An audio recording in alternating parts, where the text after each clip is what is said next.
Hey guys, welcome to Between the Headlines. It's Sunday. I pre-recorded this show so I can hang out with you guys in the chat today. There's a lot to cover to get caught up.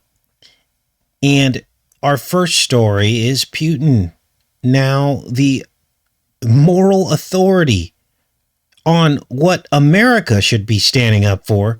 But it takes the communist leader of the world to actually say something that makes sense. And look, overwhelming support for this statement. Now, I understand that all of these countries are probably working together toward a world order. So they like to throw these statements out there that make sense to a lot of people to get their agenda to be more palatable. In this case, the communist leader of the world. And he says that teaching young children that they could swap gender is borderline crime against humanity. Now, I agree with this, but again, don't get your hopes up, because the ultimate goal is one world government in which communist leaders begin to start to make sense to some people, and that's what they want, you see. So, but good job, great statement that he made there. We'll see where that goes, but let's get on to our next story here. Ex-surgeon confesses he took wife's body out of an airplane over the sea. Now, I pulled this story up. It seems like a random story because of its relation to what I believe was happening on the regular with Egg Stain. He had a special type of jet that you could open in mid-flight. You could open the door in mid-flight. And I believe that's where a lot of these girls and women and things were thrown out of these planes. And so they dug up this story here. Robert Birnbaum, former plastic surgeon, convicted of murdering his wife in 2000, confessed to killing her and throwing her body out of an airplane after more than 3 decades of maintaining his innocence.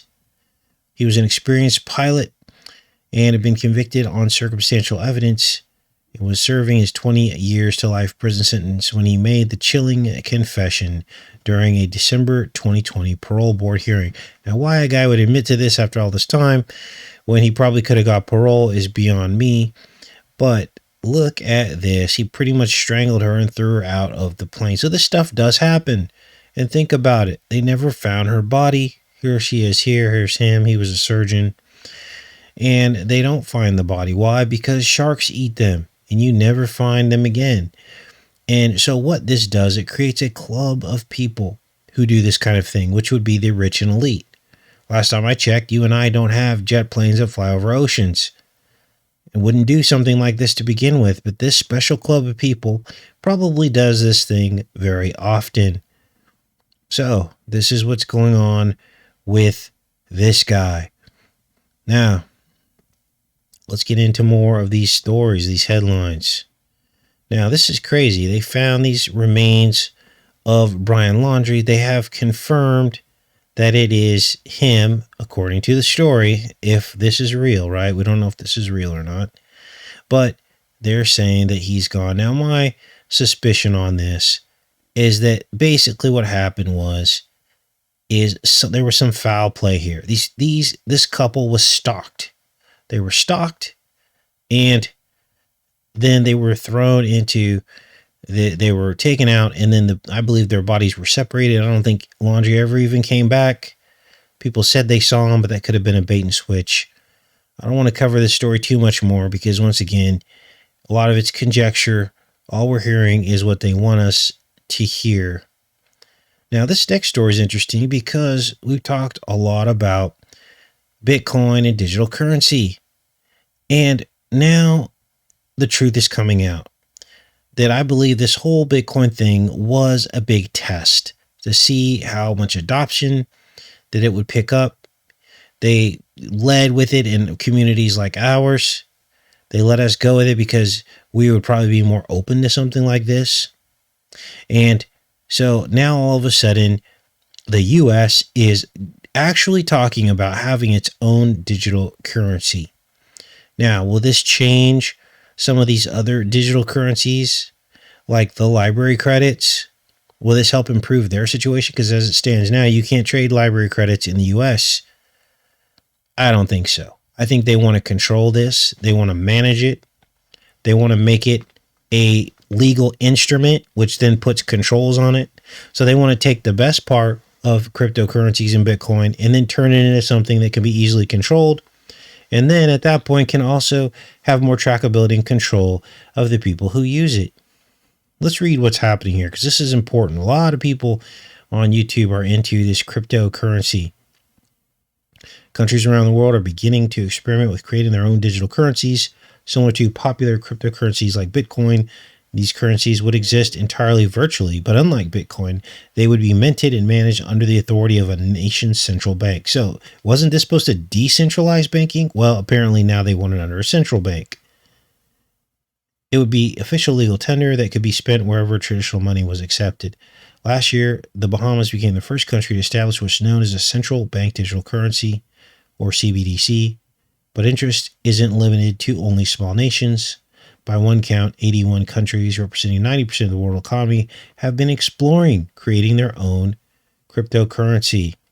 China, Japan, Sweden have begun trials by minting a limited supply of their digital currencies. Bank of England, Central Bank of Europe. So if they're all doing it, this is the new world currency. And the people that were into crypto in the beginning helped build it. Now you could look at this different ways. You could look at this as, look, this is going to be what it is, and there's nothing we're going to be able to do to stop it. So you might as well make money on it. That's how some people believe, and I wouldn't argue with that. But a lot of people are also trying to claim that this is the answer to fight against the World Bank, and that's just simply not the case. They're simply going to take it over, and now they're going to have every hole plugged and every window closed. And we're talking down to even the simplest transactions. We're talking a new world currency that will basically make all of us be under the boot of the world order. That's what they want. This is the new digital currency.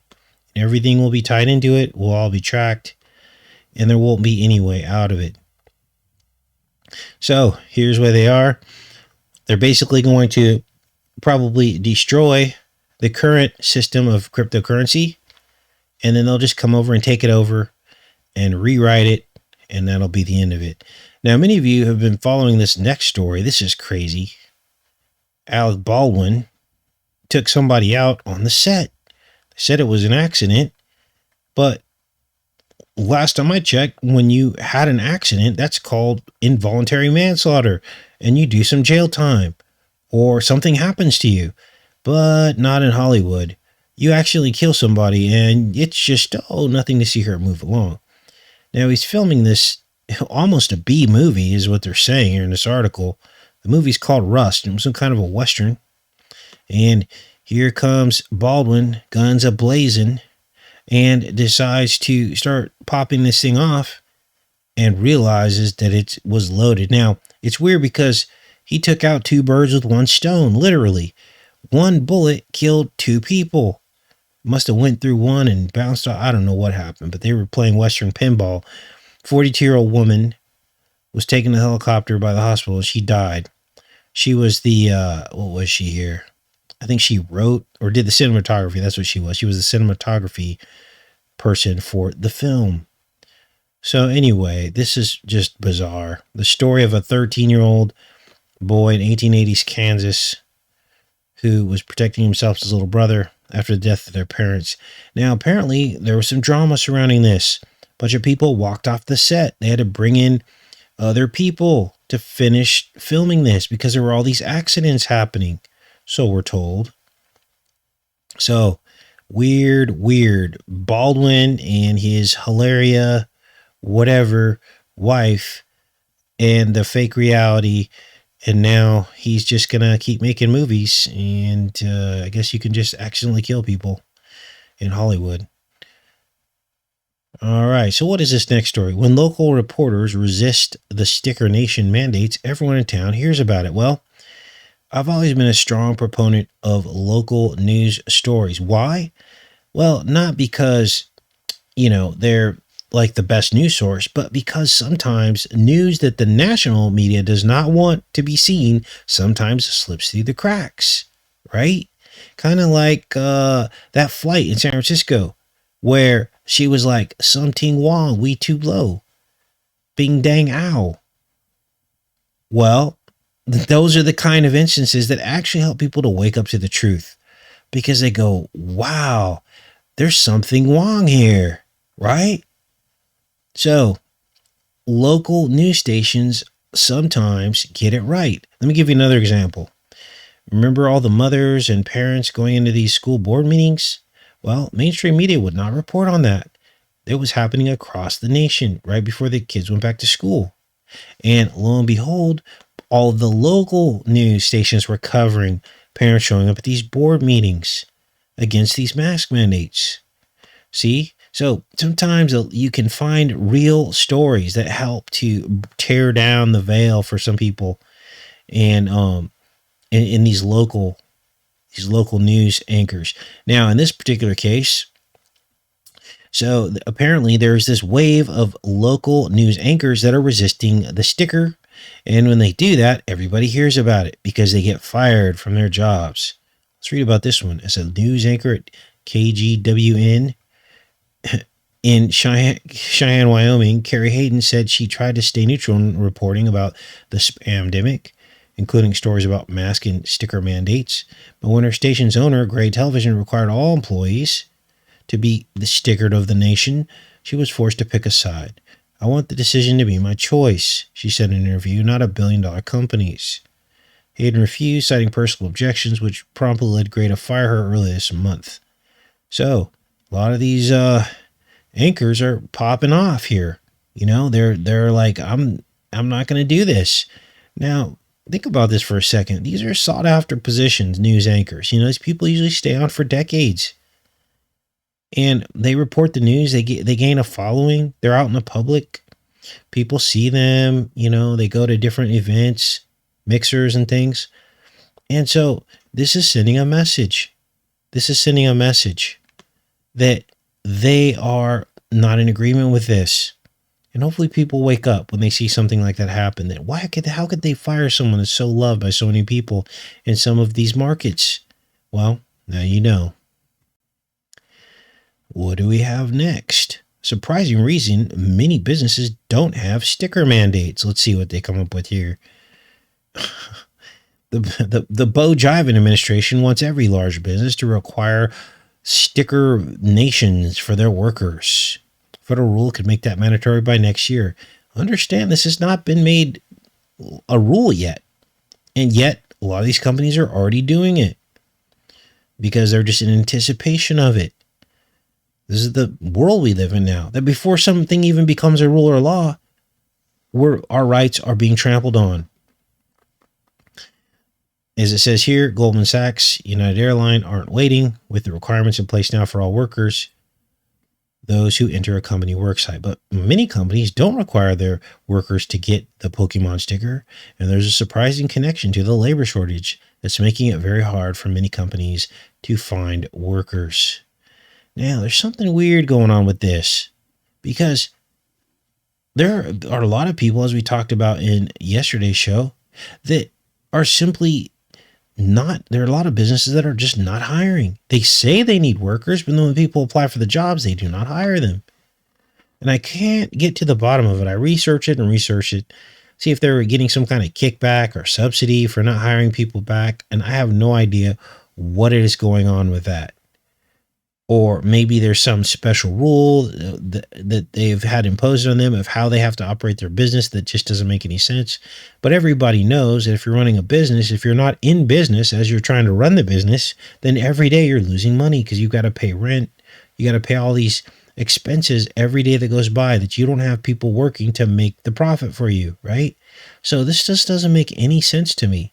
Like maybe what's really happening is that it isn't a labor shortage that we have. It's rather that a lot of places are just out of business.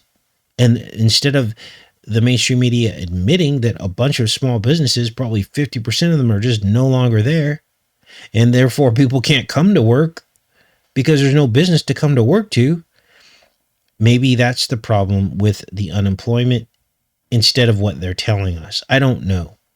but something is not right, is all that I do know. Because there are a lot of people that want to work that can't find jobs, or the jobs that are available are all $8 an hour, or $12 an hour in expensive places.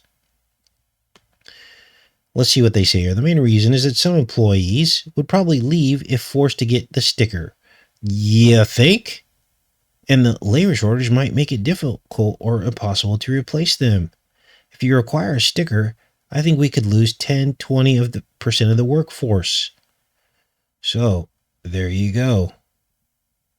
So the ones that are still hiring, employers that are still hiring, and the employers that have not enforced the mandates are the ones that have the most people working for them right now. Interesting. What do we have here? Another chink in the armor of Ouchi. Apparently an investigation. This is Fox News. And calls for resignation mount after they admit gain-of-function research. A year ago, that was a conspiracy theory, and you get kicked off Facebook for that. But now, all of a sudden, the NIH is admitting it? Let's read about this. GOP calls for an investigation. The resignation of Ouchi have escalated during this week's revelation that the NIH funded gain-of-function research on the CV-19. The controversial research involves artificially engineering an animal virus in a laboratory setting to further examine how it could more easily become transmissible and deadly to humans. A measure that Ouchi told lawmakers was not utilized by the NIH, but a letter from the NIH to ranking member Representative James Comer of the House Committee admitted to a limited experiment conducted in order to test if these protein spikes from naturally occurring bat Sharona circulating in China were capable of binding to. Now, I don't know if this might all be hogwash, right? This might all be hogwash. This could be his roasting ritual. But yet, we're still taking advice from him. According to the mainstream media, we're supposed to listen to the authorities. And if you don't, you get kicked off social media. Let's go on to our next story here. Bo doesn't know about JFK and the assassination files and doesn't want you to know either, because he delayed the release of the secret files. Now, there's probably nothing new here. I don't expect there to be any bombshells with this information. There won't be anything actionable. Nobody's going to jail. A lot of these people are dead already. Okay, so this is just weird. Let's just read it anyways. They just want to get people's juices flowing, right? Create more divide. President BoBlocksJFKDocs ordered yet another delay in the release of the secret files related to the assassination of JFK, yet to see the light of day more than 50 years after his death. So, apparently there's supposed to be some big news, but like I said, it'll probably be a big nothing sandwich. Looks like DT, the T-Rump man, ordered in 2018 that the documentation still under wraps stay redacted for national security reasons. The deadline of October 26, 2021. He said his administration said the decision was made at the behest of the intelligence community. Okay. Now, Supreme Court saying that they're going to hear more cases. They have not blocked Texas's bill that bans the taking of the child in the womb. So they said they're going to hear more arguments. I think the people that wanted this reversed in Texas wanted them to immediately take action and ban the ban, right? But that didn't happen. So we'll see how all this plays out in Texas. Now, things are getting hot in the UK. Rare nerve disorder to the sticker. So they've added that to the events that could happen if you get the sticker. Let's read about this. I'm just going to read this verbatim so I don't want to get in any trouble. It says the UK Drug Regulatory Agency added a rare autoimmune nerve issue as a list of possible effects or complications from the sticker. The Medicines and Healthcare Products Regulatory Agency updated the sticker side effects to include Guillain-Barré syndrome, or GBS, a paralysis-inducing disease of the nervous system. Now, a lot of us were saying this long before it ever happened because we were looking at past use of these kinds of stickers and saw the same thing, and we saw things related to these stickers, and we saw the same thing. And, of course, back then it was misinfo, but now all of a sudden it's fact. Now, of course, they're saying this is extremely rare, but it's happening. And if you're the person that gets this, according to what's been reported, right, then your life is going to be really bad. The agency said it received 432 reports of Guillain-Barré syndrome, possibly related to the sticker, 26 reports of a similar condition, and the Pfizer had 59 reports of GBS. So those are the stats there. Wow. So that's what's going on. They're conceding to some of this stuff. What else is going on? Well, they say we're supposed to trust the products that come over the shelf that have been checked out. But yet, look at this. Aromatherapy spray linked to U.S. deaths. Now, this aromatherapy was on the shelves of some very popular stores that we all shop at. For instance, Walmart. U.S. health officials may have solved the mystery of how 4 people in different states came down with a serious tropical disease, even though none had traveled internationally. An aromatherapy spray imported from India. The C to the D to the C said Friday that investigators found the same type of bacteria that causes the disease, which is called melioidosis, in a spray bottle found in one of the patient's homes. The 4 people were from Georgia, Kansas, Minnesota, and Texas. 2 of them, a child in Georgia, a child in Georgia died. The agency said it was testing to confirm the bacteria in the bottle is the same strain as that seen in the 4 patients. So that's crazy. Aromatherapy. The contaminated product is labeled Better Homes and Gardens Lavender and Chamomile Essential Oil Infused Aromatherapy Room Sprays with Gemstones. It was sold for $4 in 55 Walmart stores and on Walmart's website starting in February until Thursday. Wow, so they recalled those bottles. And this is why no one should ever be forced to put anything in their body that they don't want to put in their body. You should have complete autonomy of your own body and what goes in, under no threat whatsoever of losing your job, losing your freedom to move about freely in the country, or anything whatsoever. Because they don't know, and they think that science is perfect, but it's not. Now, this is an interesting story. The whole Afghanistan refugee thing is backfiring on them. This is a Fox News story. Afghan evacuee tried to be with a woman that didn't want to be with him in Montana. The governor says she's demanding a resettlement halt. Well, he shouldn't have let him come in to begin with. With everything going on right now, in the midst of a spamdemic, a quote-unquote spamdemic, and we, the ones being to blame for these people. There are other places. How about we send them to, Kuwait, the country that we, quote-unquote, saved, right? Why don't you send them there? Plenty of room in Kuwait. It's a lot nicer over there, too. Rich country. Oh, they don't want them over there, though, do they? A lot closer, though. I think we have a base there, too.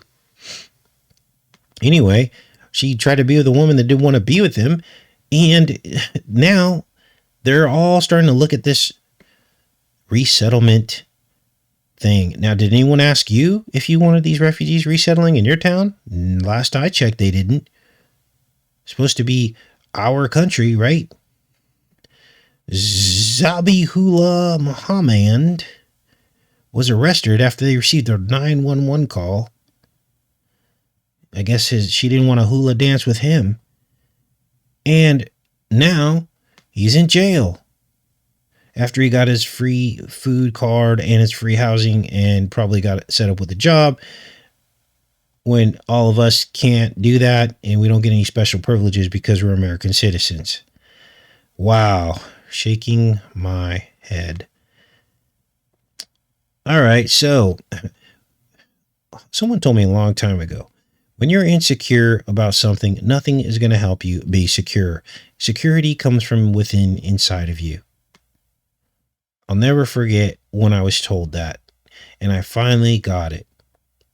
Well, the people that got the sticker are saying that nothing's changed and they're feeling at risk. Some wonder when they'll be safe again. Now, there's a specific group in here that's saying that. These are immunocompromised people that are saying this. But you could probably apply this to a lot more people. At least that's the people that I know that have gotten a sticker, and that's how they're behaving. Their homes didn't magically open up and then draw the blinds back and invite the whole crowd over for, Thanksgiving dinner. That ain't happening. After they got their sticker, they're supposed to be so protected. It's like people are in more fear than they were before. It's crazy what's going on. And the minute you show up to a gathering and you don't have the sticker, everybody knows it and all the fingers point at you when somebody gets Vidco. Look at this lady with her card. Oh my gosh. Are you kidding me? All right, we're not going to read that story. Namibia suspends use of the Russian Pokemon sticker after South Africa flags the hive concerns. Wow. So there are concerns about the hive in South Africa. Let's read this article. This is important. Namibia will suspend the rollout of Russia's Sputnik V Vidco 19 Sticker Nation Pokemon sticker. Days after the drugs regulator in neighboring South Africa flagged concerns about its safety for people at risk. Oh, people at risk of the hive. Regulators decided not to approve an emergency use application for Sputnik 5 for now because some studies suggested that administration of the stickers can lead to higher susceptibility to the hive in men. Wow. Nicki Minaj isn't sounding so crazy now, is she? Whoa, this is crazy. So, at least one country in the world has concerns about the hive. Interesting. Now, this article makes me laugh because these people are like little kids. Look at this. Anti-stickers can simply wait it out. They're all mad. Ontario's reduction of Vidco 19 limits confuses medical experts. How dare you start to loosen things up? Now, they're just going to be able to wait it out. Now, the thing that makes me laugh about this article as Ontario begins to loosen up their requirements, it's not fair. I had to get my sticker and you don't, is what they're basically saying here. Let's go down in here. The thing that has me laughing about this, let me see if I can find it. Sadly, some will acquire immunity naturally. Sadly. But our goal is to continue to maximize our I Moon the Nation strategy during this time. So it's sad that you get natural I Moon the city. Wow. So it just goes to show you the mindset behind all this. Now, here we are at the precipice of having this whole thing rolled out to our children, right? It's going to happen any day now. FIDA weighs myocarditis risk in review of the Fizzer sticker for children. So they're weighing the risk. They're admitting there's a risk. That alone should not make it mandatory. It concluded the overall benefits may still outweigh the risks. Wow. After the agency estimated that in most scenarios, the sticker could prevent hospitalizations in younger children. How many children have been hospitalized so far? I don't know. But probably a lot less than have other natural accidents, right? It's probably a lot less than the harm of oneself that's happening across the nation that no mainstream media really wants to talk about. Those numbers are probably in the hundreds and maybe even thousands.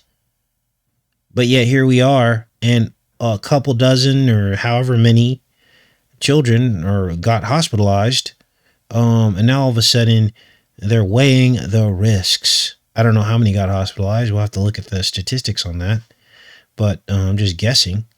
But look at this. Some of the outside advisors have wrestled for months with the possibility, because they don't want to leave money on the table, that the risk of myocarditis and pericarditis associated with the sticker in children may exceed the risks diminished by the sticker. So, there's the speed round of the headlines. Try to get you guys caught up on where everything's headed.